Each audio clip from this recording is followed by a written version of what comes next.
Hey, grace and peace, everyone. This is Charles here with your Midweek Recharge.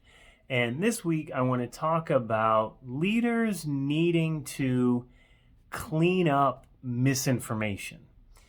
Yeah, we've been talking recently about the letters that the Apostle Paul was writing to the groups of believers that he had spent time with and shared with and taught, fellowship, broke bread, the whole bit. And we're talking about kind of believers scattered across the region. We kind of refer to as Turkey today, Asia Minor, parts of Rome, and the Middle East. And so Paul was journeying across this very vast area and sending letters when he would leave a particular area to encourage the believers to keep them focused and staying on the way. And there was an occasion where Paul had coordinated with several believers across a region. It wasn't just one group, there were several groups. And he had spent some time and shared and taught and kind of set them up to self-manage as a church, as a body of believers.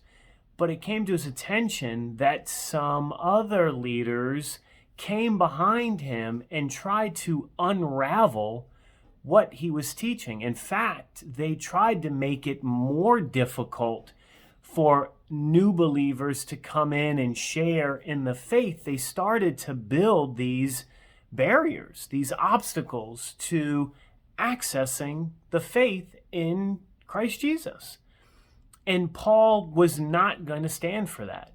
And so Paul wrote a very strongly worded letter to be clear that his credentials were impeccable, that his background and his knowledge was impeachable, and that what he taught was in fact the gospel. It was the message of truth, and that anything else that was being taught was false.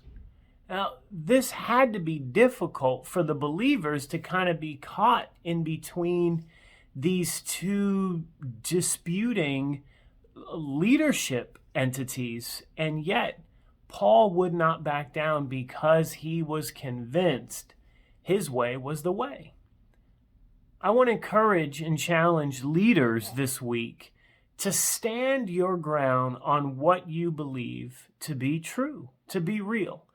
Can we be wrong? Can we be mistaken? Absolutely. And any good leader is willing to admit when they're wrong.